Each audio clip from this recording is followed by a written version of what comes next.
Joey got the popcorn ready. Alex got the notes in hand. Tim's got puns that fly like confetti. They're your go-to movie band. Video game movie club. Laugh until the credits roll. Joey Alex, Tim will dub.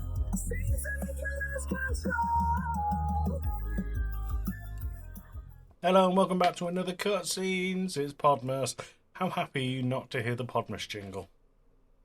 I like the Podmas jingle. I like the Podmas jingle too, but it's nice to mix it up a bit. I hate it. Do you really? I really don't like it. Oh, is it because it's mean to you? It's because well, that doesn't help. But I don't understand why it's mean to you. I don't know. It's okay, Alex. We love you. Just not my style of music. We love you. I just thought it would appeal to the kids. Do you think You can throw in a 6-7 meme and then it will learn. Shut up, Tim. There you go. Boys, we're back with Cutscenes. It's the 22nd of December. If I manage to get this out on time. Woohoo! It's a big if. It is a big if. So we've done so much in Podmas. This was meant to come a little while earlier in the month, but we moved it because we are watching a film that's still out in cinemas. So we've all had a little trip to the movies. How was that for you guys? It's been a while, but it was good. Not often they let me out. Tim got his ticket for nothing. I did, because I renewed my cinema membership with my local cinema. How much was that? A tenner each. Wow, I've got that's is this like an annual subscription that you have to? Yeah, tenner for the year, and it gets you, because I think the base price for cinema tickets at that place is like £6. And then it gets you £2 off the base price of a ticket, and then 10% off of all your food and drink. You know what? That's not bad. That's pretty good. I was worried when you said like you'd renewed your cinema membership. I was there thinking, oh god, Tim's got a subscription model for his cinema. Do you know what? There are some cinemas. I think Odeon Cinema do a subscription, and it's £15 a month. And if you go to 2 films, you easily make that. Easily save. Yeah, but absolutely. Are you going to be going to 2 films every month? I think if I was subscribed to it, I would. I probably would. But like really the fact good. is, we've got a tenner for the year. That's good. Really good. That's pretty not damn bad. good. Right, boys, we saw the follow-up to Blumhouse's really, really well-received Five Nights at Freddy's. We watched Five Nights at Freddy's 2. Ooh. Now, cast your mind back 12 months. Are you casting? Ooh, good. I'm casting my views Consider it back. casted. Teehee, our first ever Thanks I Hate It was Five Nights at Freddy's Into the Pit. Now, although our first cutscenes was Bob Hoskins' Super Mario movie, which, spoiler alert, this is not better than, but I'm going to mix it up. We're going to do... Tim, you look very confused. No, I'm just disagreeing with you. No, I'm saying this is not as good as Oh, Bob Hoskins' Mario movie. sorry. Yes, no. Carry on. Okay, so we're going to do a mix of cutscenes. This is cutscenes. We've got a regular cutscenes format.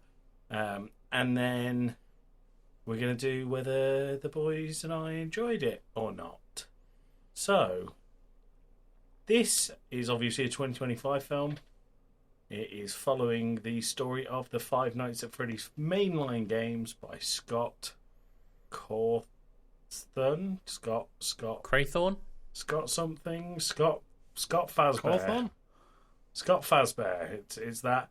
It follows the stories of Freddy Fazbear's Pizzeria and the murder of the children in the 80s.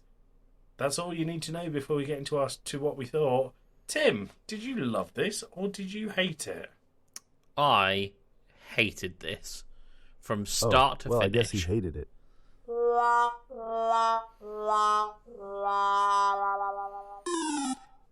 I'll give the film some credit. There was definitely an increase in production value if you look at the comparison of the old animatronics to the new animatronics. And I say old ones, the ones from the first movie. The ones in this current movie are definitely a big step up in terms of their quality. That is where my positives end. Wow. Every single person in this movie, adult, child, man, woman, past or present, as soon as there is another person in the room with them, everyone loses every sense of critical thinking. No one knows how to think through a problem in any capacity. So the big examples that I've got are when Mike, who was our protagonist from the first movie, is talking to Vanessa. Josh Hutcherson's character is talking to Vanessa, who's a cop. And Vanessa has been talking to Abby, who is Mike's younger sister. Yeah. And sorry, let's do this properly. Vanessa played by Elizabeth Lale, and Abby played by Piper Rubio. Thank you. We should also say, by the way, massive spoilers for Five Nights at Freddy's 2, if we haven't already said that. Oh yeah, huge spoilers. FNAF 1, 2, and maybe 3. Vanessa is saying to Mike, hey, Abby has been telling me that she has been going to see her friends, and Mike knows that Abby refers to her friends as the animatronics from the first movie. Abby has been going to see her friends, and she says that she went on a river ride or something, and Mike's response was, Abby is a child, and we can't really take that as a valid source of information. Given everything that you just went through in the prior movie, why would you not take that as a valid source of information? Like, the people involved, the information that's included that's being presented to you is all stuff that lines up with the previous movie. Why would you not take that at all into consideration and just pass it off as, nah, my child's being thick in it? But then the other ones that got me as well were like, there was the teacher that just hated Abby for some reason, but like he wanted to like played by Wayne Knight. Thank you. Who wanted to protect the school science fair's robotics ribbon? Stupid plot point, and then just goes out of her way to destroy a child's dreams and then their robot. But they see Abby's robot, and it is a very rudimental, almost passable, but like rudimentary rather. Sorry, I should say. Thank you. It could pass as a child science fair project for robotics, and he's like, nah, that's bad. Don't even compete, lol. But then she comes into the science fair the next day with like a 3D printed resin mold of an animatronic from the pizzeria that's famous for several murders, and the teacher's just like, yeah, you definitely made that in an evening. Cool. And then he drops it, and then Abby comes back with the actual animatronic, and he's just like, nah, that's a person in a suit.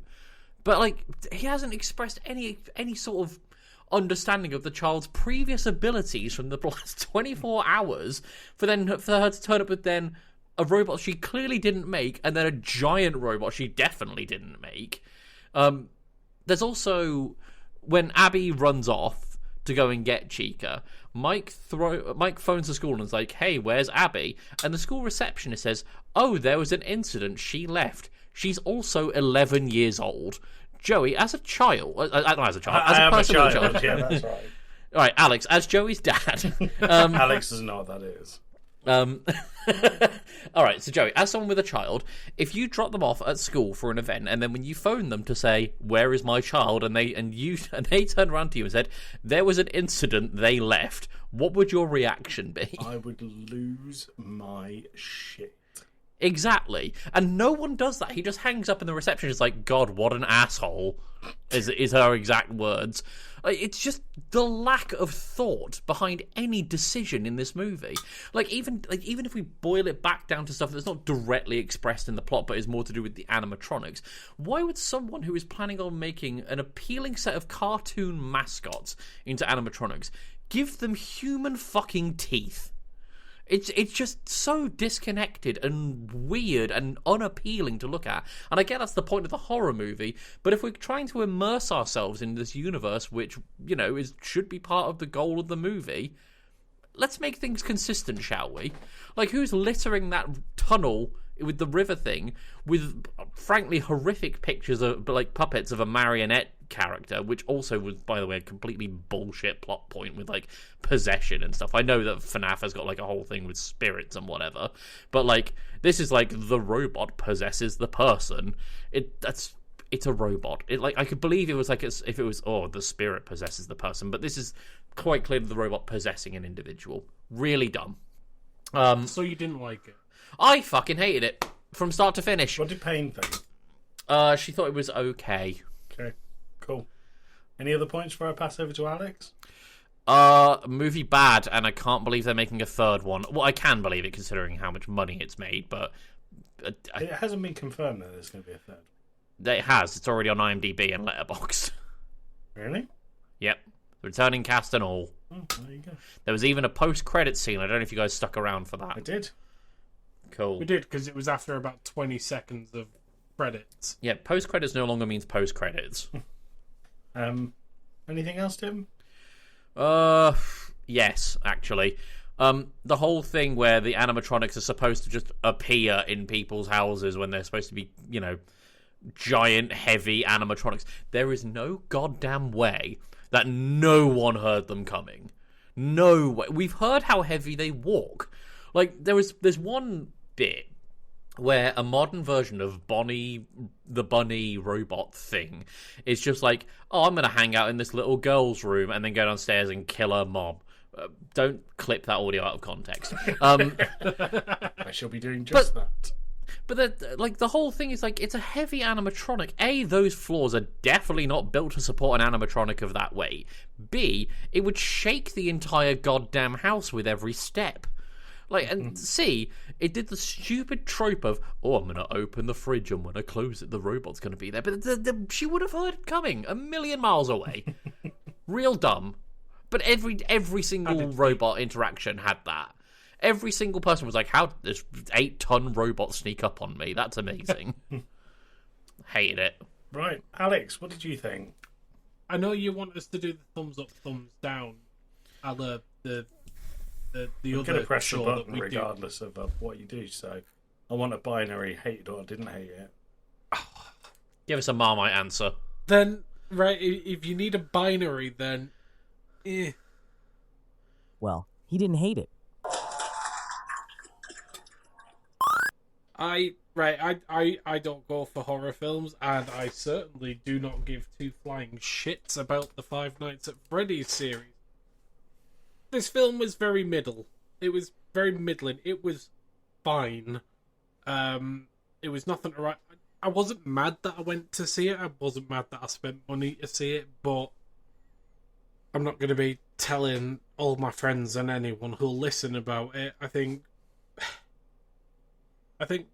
yeah, Tim made some good points about the story being sort of a bit meh. And some of the decisions of the adults, the adult, were questionable at best, but I don't think it was all that bad. I think it's a very tropey horror film. It's the dumb turn your brain off style horror film. I think it did have some good bits. I know you said you hated it, Tim. I think the design of the marionette and the change to the people when they were possessed by the marionette was very cool looking.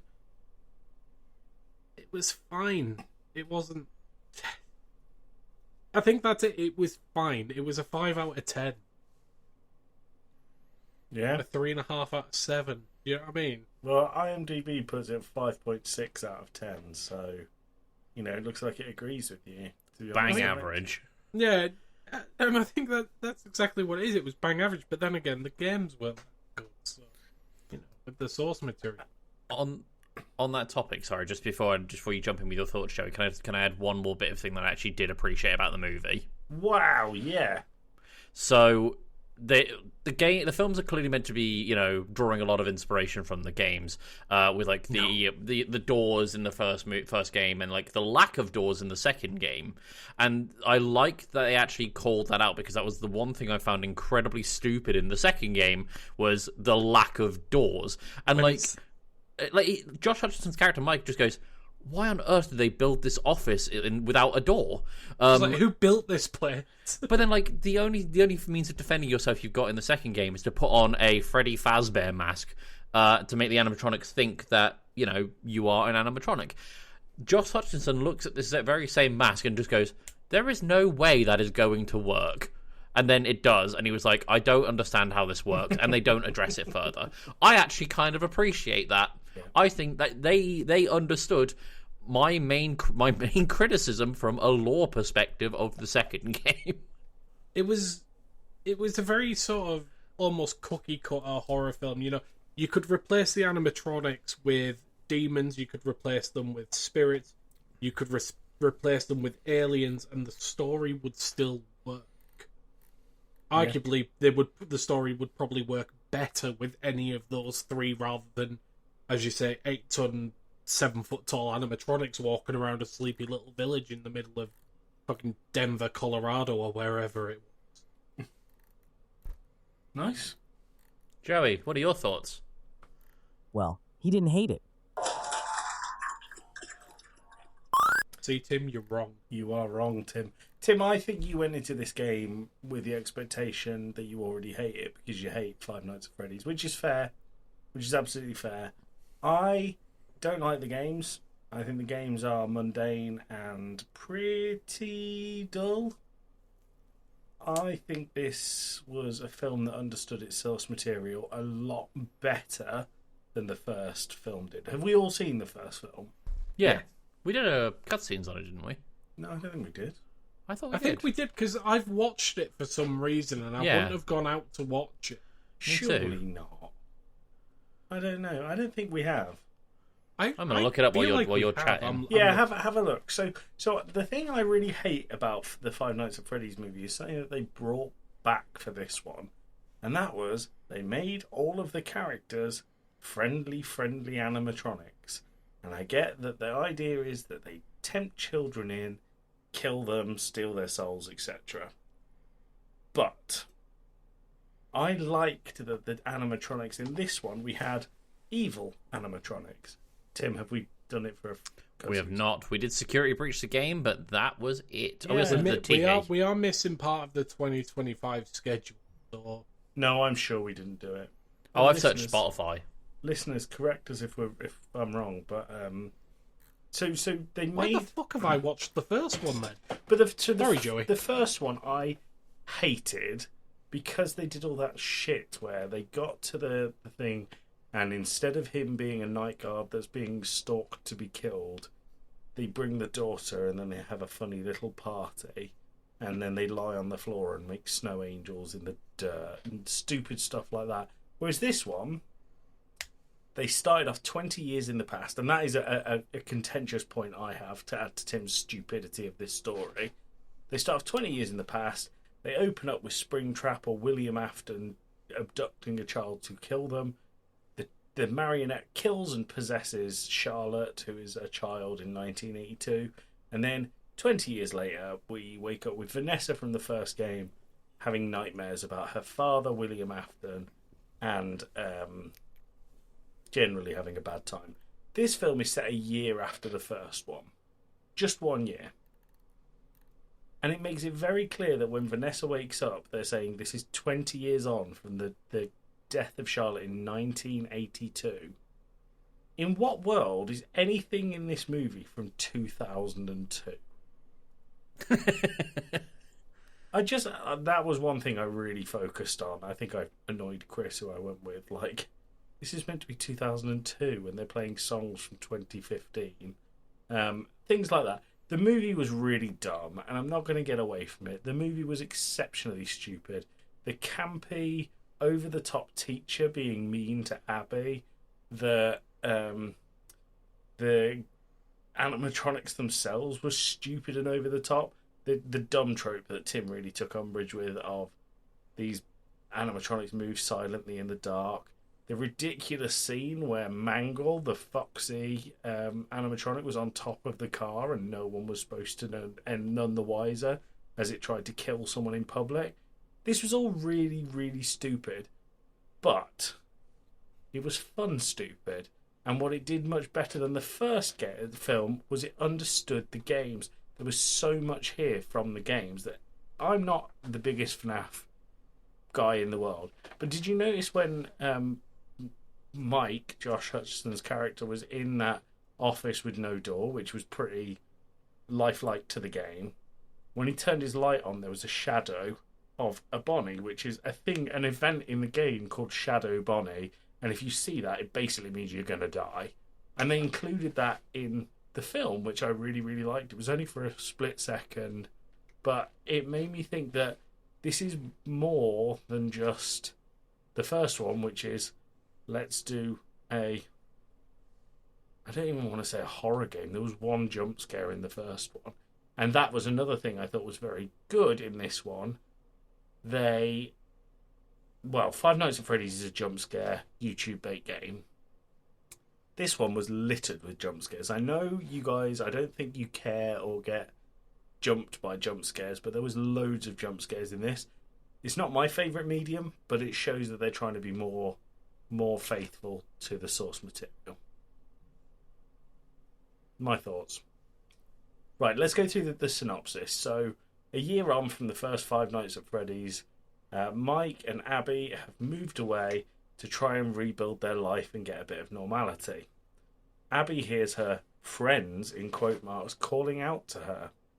So visits the old restaurant where Mike finds her and says you can have one item to remember them by. She chooses a device that can speak to the animatronics. So I can't remember what they called it. It was like the Faz Talker, the Faz Phone, or something stupid like that. Yeah. It was basically a speak and spell. It was a speak and spell. But one night, the speak and spell says, Abby, come and save us. We need you. And it takes her to the original location. So we find out there are more than one Freddy Fazbear's Diner where children were killed.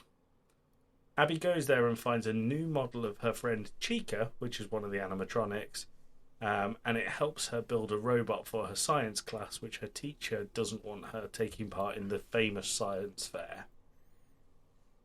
Abby keeps going back to this first location, but one night when she's not there, a bunch of paranormal activity chasers are invited by Michael Afton, who is played by Freddie Carter, who is William Afton's son. Freddie Carter did a good job in this movie, by the way, I think. Yeah, I agree. So if you, in Five Nights at Freddy, though, Michael Afton is trying to continue the legacy of William Afton, I believe.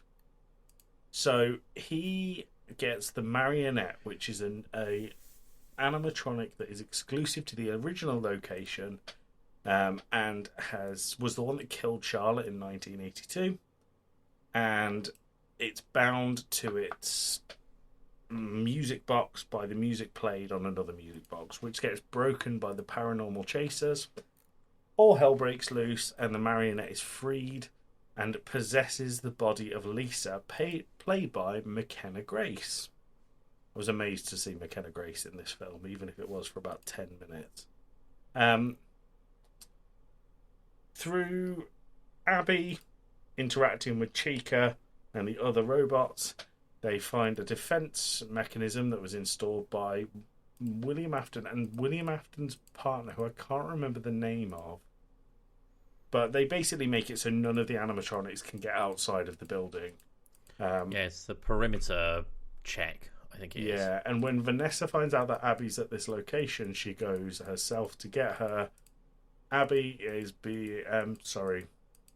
Vanessa?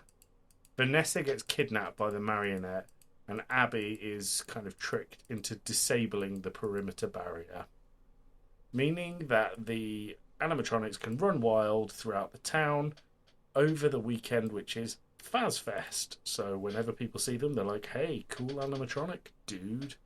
And then the rest of the movie is around Mike, Abby, Vanessa trying to stop these animatronics controlled by Charlotte and the marionette, killing the parents who were neglectful to her on the night that she died. That's basically the story.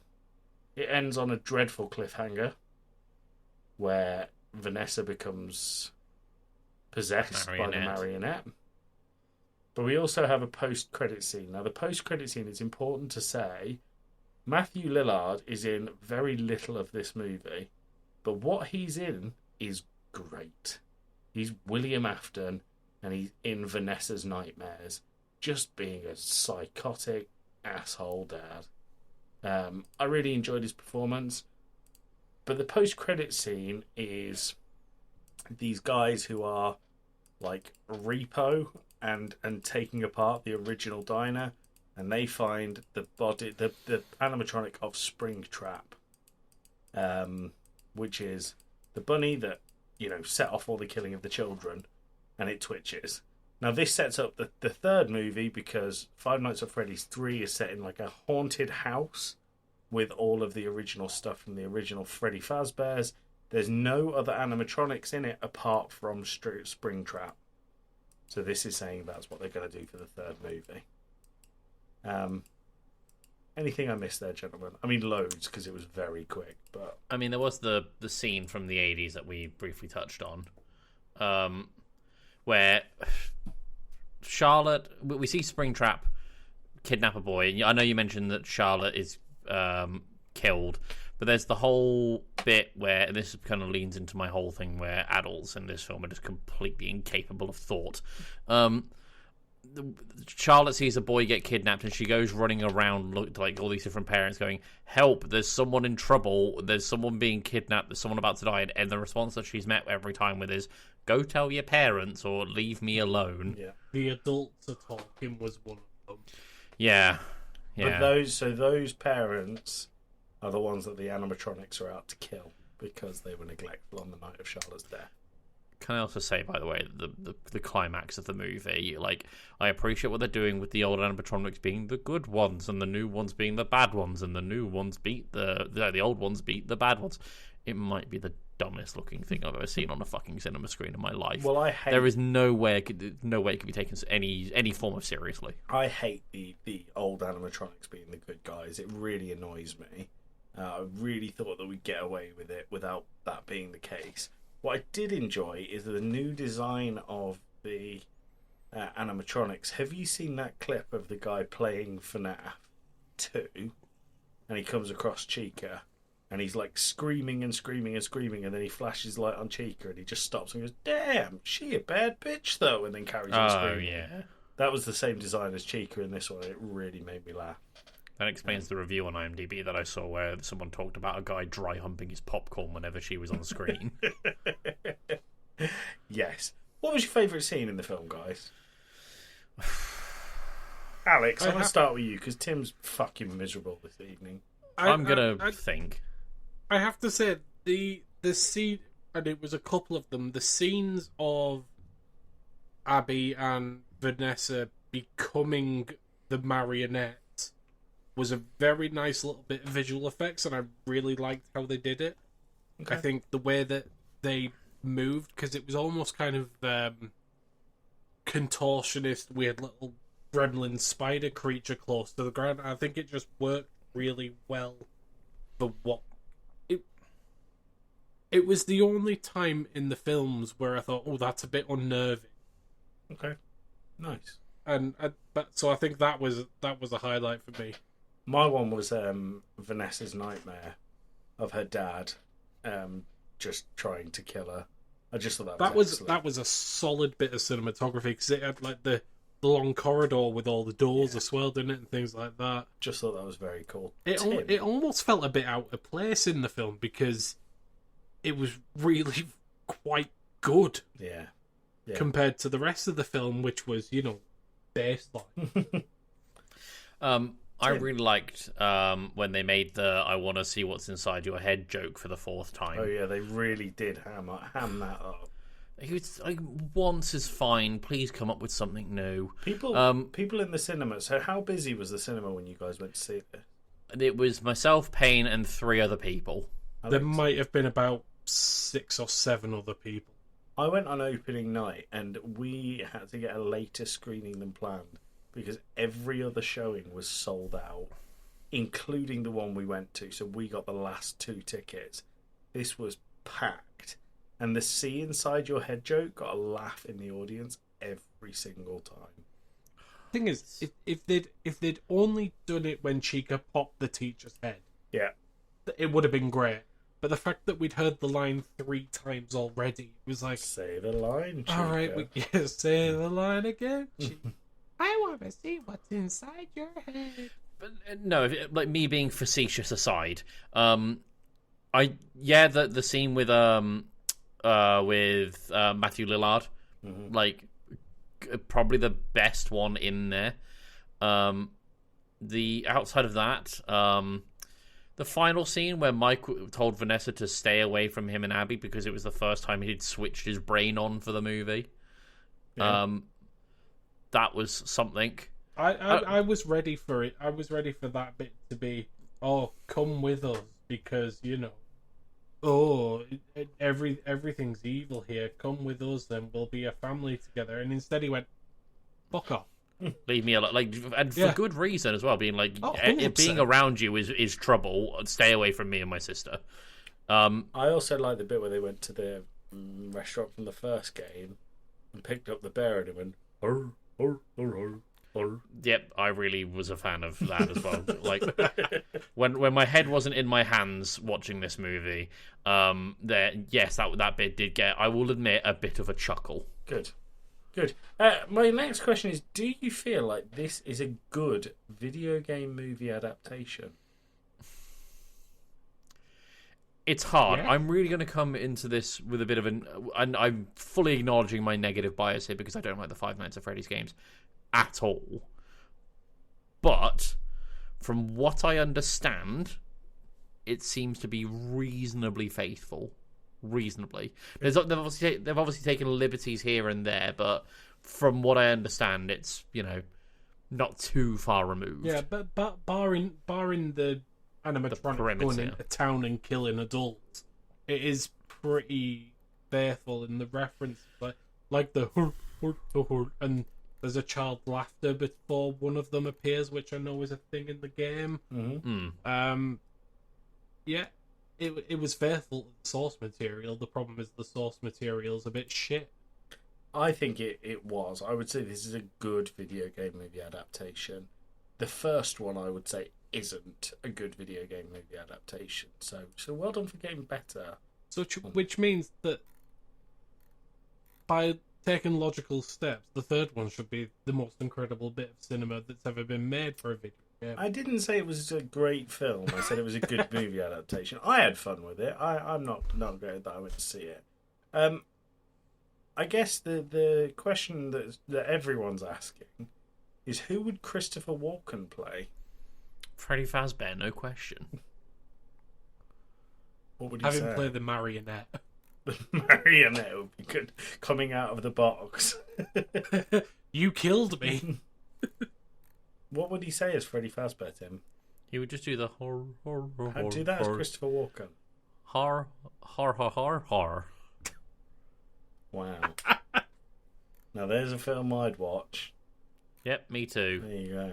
It would undoubtedly improve What if he things. played Vanessa's dad? What if you played? But that means we lose Matthew Lillard. Well, Who we Matthew love. Lillard can play Freddy Fazbear. Fine, just move the cast around. I would have him be Chica the bad bitch, though. Help us. Hey, There's Abby, an animatronic help in my us. ass.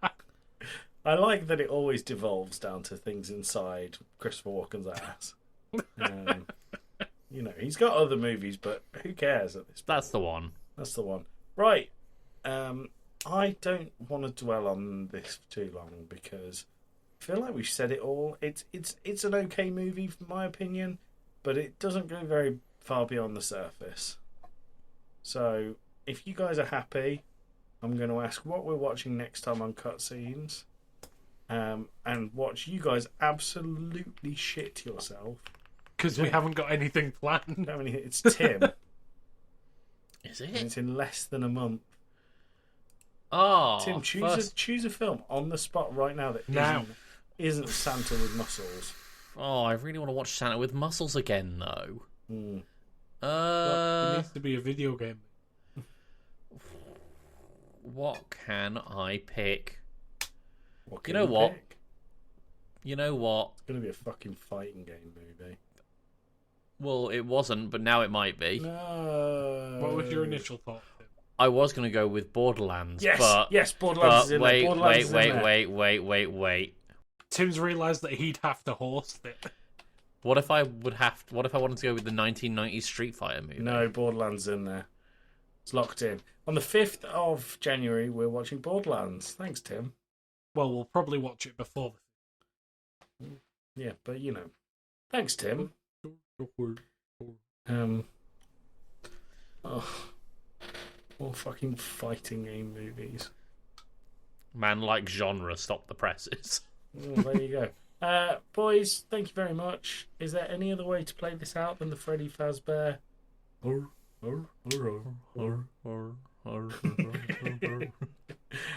No, there isn't. I'm not even going to put the jingle at the end. We're going to play it out with Freddy Fazbear. Don't shit yourselves. Bye. Bye. Ah.